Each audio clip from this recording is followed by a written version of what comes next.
Hey everybody, what is going on? I am Maximus Rex and this is Big Baby Reviews. Today is Wildcard Sunday where we look at comics a little bit off the beaten path from our regularly scheduled videos and artists during the week. Last Sunday I looked at Pinhead versus Martial Law, Law in Hell #1.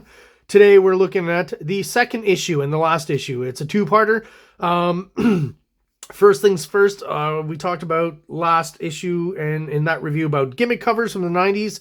I have to say that both issues to me present gimmick covers, if you want to call them that, or just, aesthetic highlights is how I'd put it maybe for these two covers that actually really work for me. I really liked the cover for #1, and I really like the cover for #2. As long with gimmick covers, or what we call gimmick covers, or, aesthetic enhancement covers, as long as you're not charging more just because the cover is different or die cut or holographic or whatever the heck you came up with that week, mainstream comic guys, I don't have a problem with it. As long as the price of the comic doesn't change, I don't think it should. It should be something special that you're willing to give to the customer. If the customer's having to pay more for it, I think the customer probably prefers there not be any gimmick covers. So I do feel like with these, you're still getting your money's worth with that price point and getting some nice, like I said, aesthetically pleasing covers. What I really like about this one is for the longest time I did not notice, and I don't know if you can actually see it on camera right now, but the comic was obviously in a comic bag and I pulled it out. And once I pulled it out and I started moving around the light, hopefully we can get this on camera a little bit. I think we see it there. Is, not only is there that kind of it's not holographic, it's like a foil cover, right? The metal kind of reflective lettering and the shield in the middle there. You also get a shot in profile there of both Pinhead and Martial Law, which, like I said, you don't see from, maybe, hopefully you can pick up the fire at the bottom here. It's actually a pretty cool image and it works really well. And like I said, you don't see it when it's in the bag. I hadn't noticed it right up until the point where I pulled it out. So there you go. Another kind of cool, interesting aspect to this one. Hopefully we didn't lose our focus and zoom there. I think we're all right. And that, of course, is Martial Law's shield, headed up with Pinhead, and one nice pin throughout. Kind of a cool melding of the two kind of iconographic logos of both characters, whatever that means.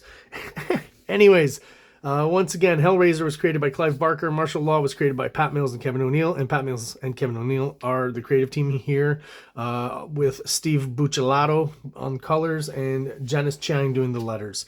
Won't read this. I did it last review if you want to hear that. So we start this issue just like the last with kind of a montage pinup of one of the two characters. So last issue was Martial Law, and here we got Pinhead, of course, and with some of the other players involved, right? The evil kind of superhero or dumb superhero characters from the Martial Law universe, Martial Law himself, right? Some more of those taglines and memes he's got everywhere, right? Cliches, painkiller, flayed in the USA.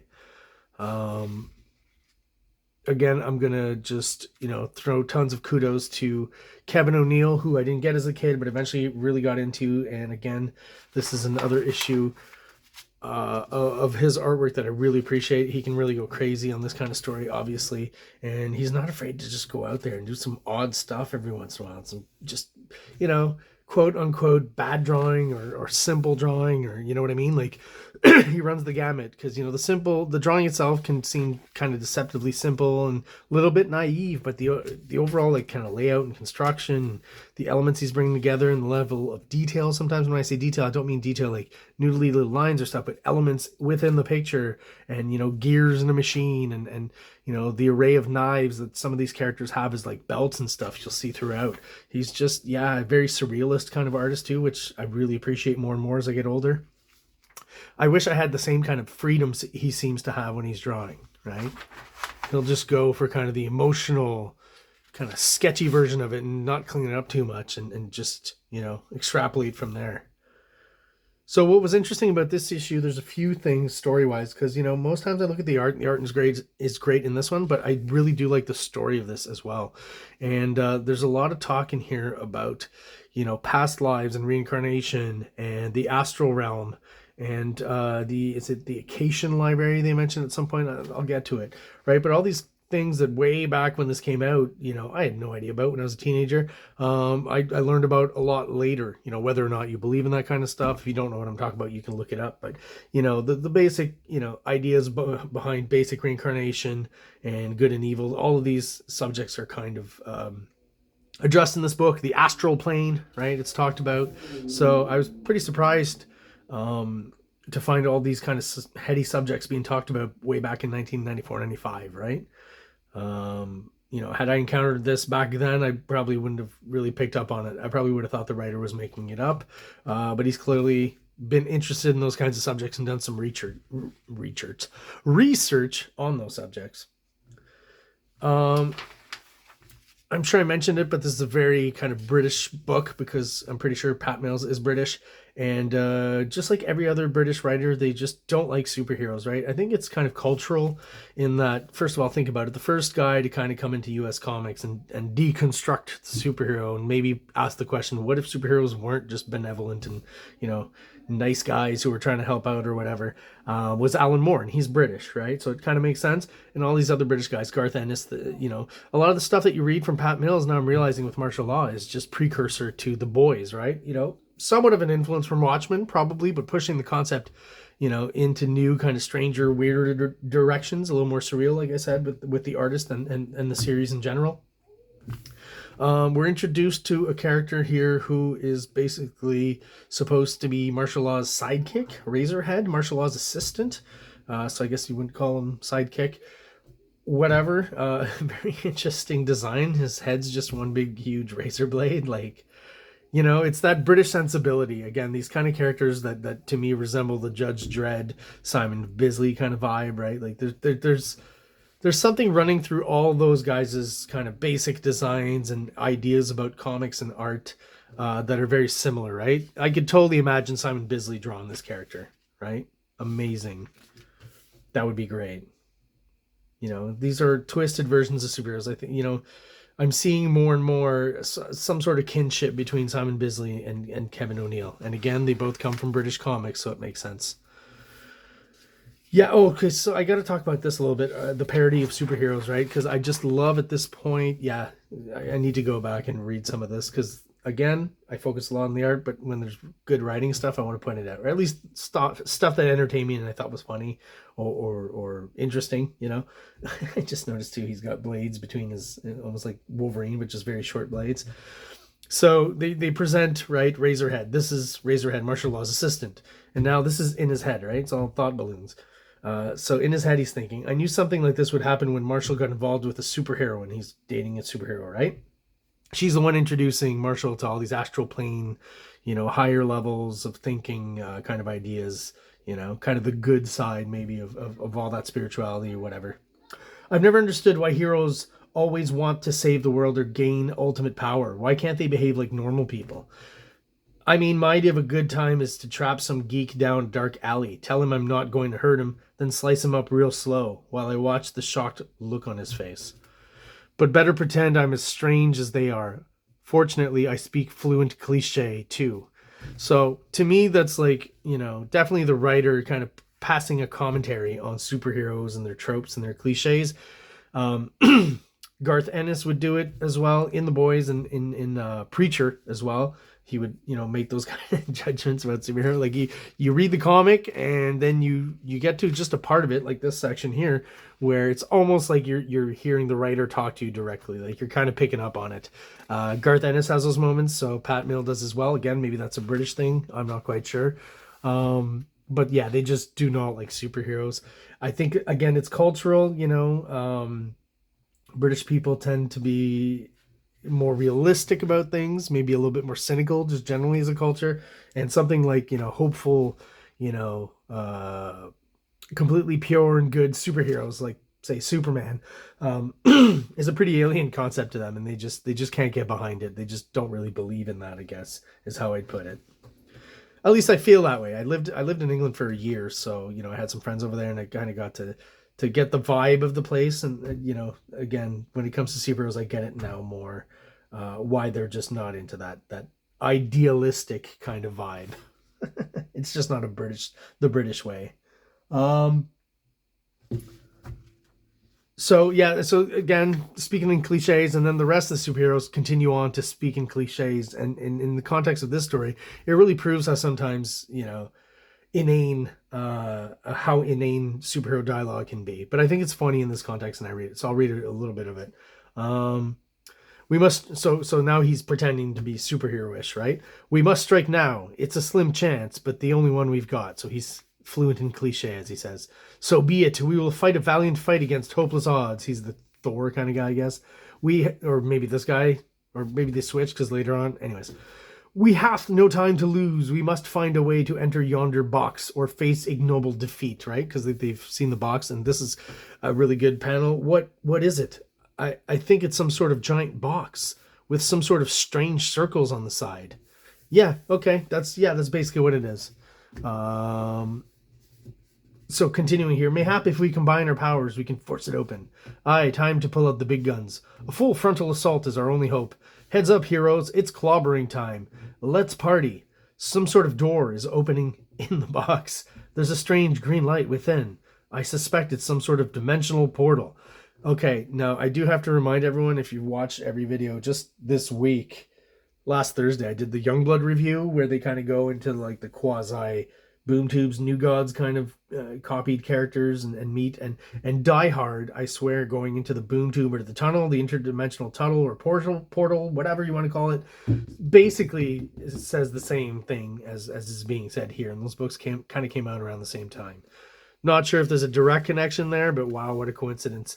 If you saw that Youngblood review, you know what I'm talking about. And it's literally the same circumstance. And it sounds just as dumb in Youngblood when Die Hard's saying it. Here, obviously, it's done for comedic effect. Yeah, so eventually basically what they do is they make it to hell through the portal, right? And where the Cenobites are. And then, you know, our pure and idealistic superheroes are exposed to all the kind of tortures of the Cenobites. Like, again, I was talking about O'Neill's, you know, attention to lots of detail. It's not about the rendering and the hatching and the noodly lines like McFarlane or anything. Not that that's bad. I love all that stuff. But when I mean detail is like the intricacies of like each of these characters. I love this character here whose head is just one. Again, you've got Razorhead or whatever he's called before. And that one's kind of moving up vertically. But this one moving frontally and horizontally, I think looks awesome. It's almost like a crazy dinosaur bird kind of look. And I think that's a great design, which I should probably steal. But the intricacies of like the mouth and the tongue and these extra little kind of vertebrae things that are coming out, the detail, that's the detail. The cord here, like a phone cord. This one's got a mouth and he's got a bone with like a chain. Like that's the detail I'm talking about here. This guy with a chainsaw coming out of his mouth. And these belts with lots of, you know, stabby implements hanging off of it that I was mentioning earlier, right? That's the kind of detail. Like you can make out what everything is, and little kind of metal platelets and teeth and stuff. You know, it's, you know, body horror and it's mixed up, but it's clear. You know, it's iconographic enough, iconographic, however you want to say that word. You know, it's enough of a symbol and a clear symbol as far as illustration goes that, you know, everyone can pick up and understand what's going on there. It's not hard to read, even though it's so detailed.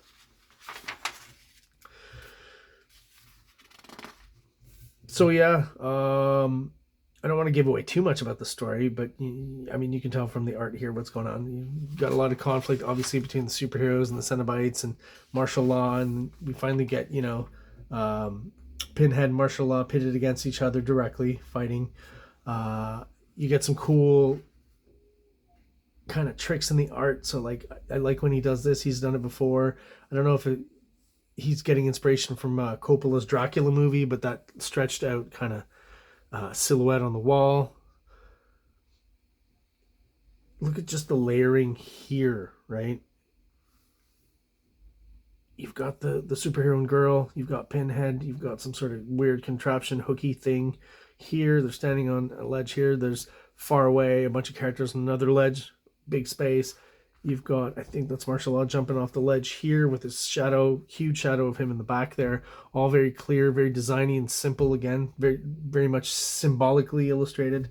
You get the same kind of, again, Pinhead's silhouette shadow on the wall here upside down. I think is clever, right? The art, like there's it's crooked, you know, on purpose. It's well done. The perspectives and the angles are still, you know, evocative.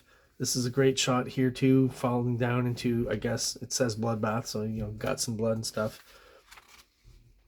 More use of these silhouettes on the wall, which I think are great. Some kind of parts where the characters, you know, become more cartoony, and, you know, here's where you get a bit more of the maybe the Simon Bisley vibe, you know, even a bit of like Sam Keith or Keith Giffen a little bit there when he was doing, you know, those later Lobo Infanticide, which is a great miniseries I'll review at some point. And that's where I feel Keith Giffen was kind of riffing on Simon Bisley a little bit. And then eventually it morphed into his own style near the end of that series. And then he moved into Trencher. That was just balls crazy, but I love Trencher. It's the art in that is insane. So there's a bit of a kinship here with Kevin O'Neill, I think. And then, yeah, he'll just throw out some just amazing splash images with like tons of intricate stuff going on. You've got Hell's Band here. Look at that. Like this guy's combined to the timpanis, and again, intricate detail. His legs kind of like a flute, and then there's a head here maybe that's playing it. I don't know. This guy is the harp, right? And there's an extra skull with some pins there. Like you start to look and pore over and see all the little details and every little element, right? But it's easy to take in as a whole too, right? If you want to kind of jump in there and pick out details, you can. But, you know, you scan over and you're reading quickly, you still get, you know, it's a band, bunch of creepy body horror monsters, you know, playing some music, an orchestra, I guess, more so than a band. He's even conducting right down here. Great use of the silhouette in the background and all, just so much shit going on in this whole image here, right? You could almost say that, you know, these background elements and buildings, blocks and stuff help define and add maybe just a little bit of paneling within the actual big image, right? Almost like you've got a panel here and a panel there. You got another one here, somewhat of another one there. Just great design because it's, like I said, it's busy, but it's really easy to read visually. It's kind of what I think is, you know, so amazing about these pages. Gotta talk about the coloring too. Again, for the series is just pitch perfect, I think. Once again, the best production value, that period, you know, the one I prefer the most. Somewhat flat covers with a bit flat colors, pretty much overall, but some little bits of modulation here and there, and just very discreet and well done. Nice bold colors, bold blues right back here. When done well, blues just add, you know, to the mood of this whole piece. Another great splash page, just, you know, creepy buildings. This reminds me of this old building here in Montreal. It's almost like he's taken churches and industrial buildings and sawmills and stuff and combined it into one. A lot of the architecture here is very familiar to this city, to Montreal. I guess it's somewhat British as well, right? I guess England kind of looks like that as well.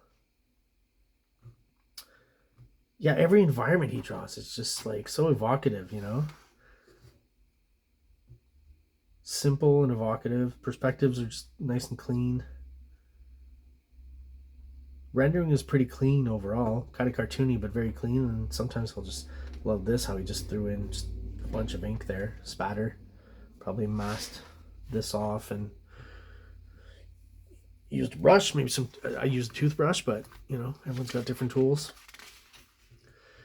And yeah, so we do get a bit of they go to the Astral Library, or the I forget the name of it. She says it a bunch of times in here, and again, I was surprised that they knew it back then. But anyway, there's a principle in the beliefs of reincarnation and being able to travel the astral plane, that there's a library you can go to and access, you know, all the information in the world. So they've accessed basically the origins and some of the history, not all of it, of Pinhead. And basically it explains how, you know, he was in the army in World War I and kind of saw, you know, the devastation that humans, the worst of what humans do to each other, obviously at war, which makes sense, right? Whether you've seen war or not, you know, I would hope that you have some idea of the horrors that can, happen there. And this is, I don't want to go through all the details of it, but the sequence is pretty harrowing and explains lots of different situations that, you know, World War I soldiers encountered, horrible deaths. You know, just look at that one where, you know, they're wounded, they can't move, and there are rats that are in and around the death fields, and they're hungry, so they'll start eating you while you're still alive. I don't think that's made up. Definitely some good subject matter for a Hellraiser comic. So what it explains is that basically, you know, they're trying to find a bit of humanity in Pinhead and you know, kind of try to get him on that and pull his heartstrings a bit. But he explains that, after having seen all this, I moved towards, the side of hell, towards becoming a Cenobite, towards being Pinhead. There's no going back, is what basically he says. Just lots of great body horror all the way throughout. I mean, to draw this kind of story with Pinhead and the surrealism of it and all that, like, no better artist than Kevin O'Neill. And I guess because obviously Martial Law is involved, they were going to go with him. There's just, so every once in a while, this is one of these series I would say is just wholly satisfying. These 2 issues, right? Not too expensive. It's a good read, great art, great production value. And the story is just that much deeper than most mainstream comics you're going to read from this period or even today. I think, the whole book does, when you read it and go in depth into, the basic themes of most, action adventure, superhero comics, fantasy comics, sci-fi comics, good and evil and the battle between them. But they definitely approach it from a very interesting angle. Like I said, from a point of view that I'm not, I don't know if I'm quite as cynical on superheroes, for example, as Pat Mills seems to be, especially with the series and martial law in general, or Alan Moore, or who else did Garth Ennis, for example. I talk about him a lot.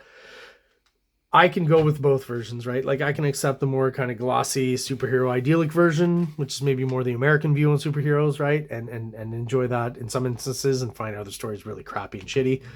And I can enjoy this kind of parody kind of take, or again, that term superhero deconstruction kind of deal.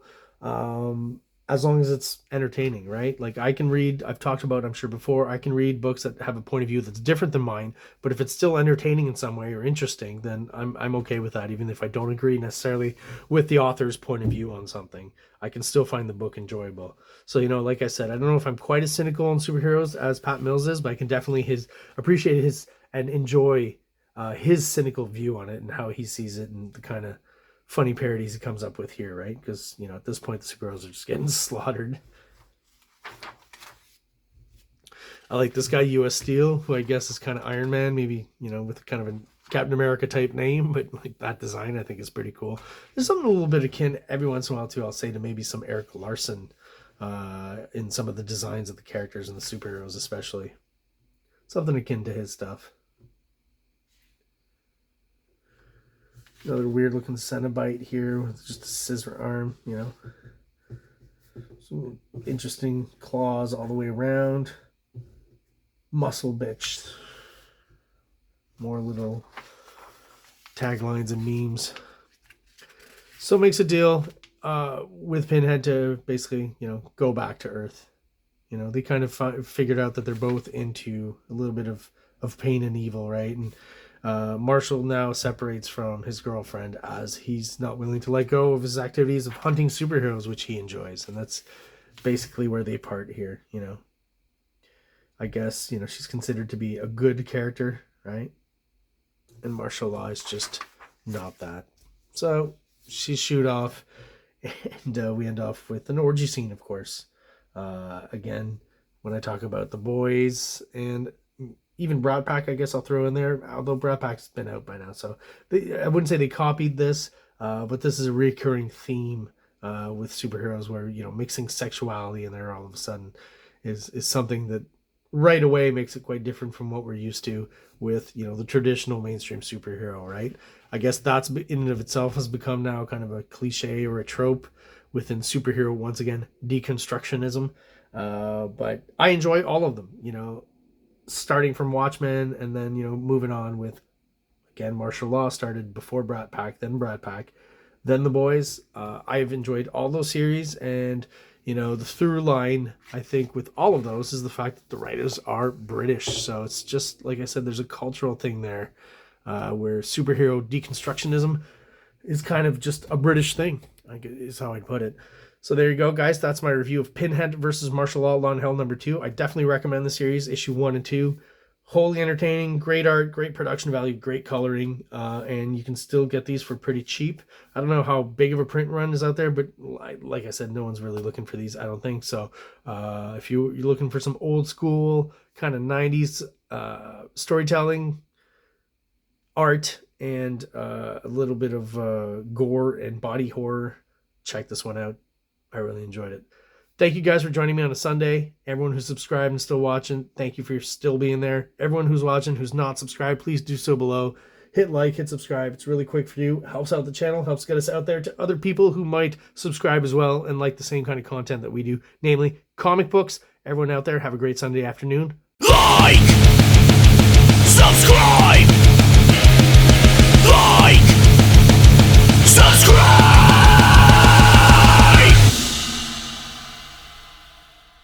King Comics presents Big Baby, Volume 1, Issues 1 to 13, 204 pages of story and art.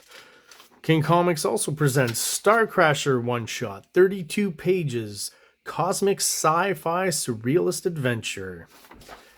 You can find these fine comics at kingcomics.ca, at MaximusRex13 on Instagram, or on Facebook, MaxRex or Big Baby.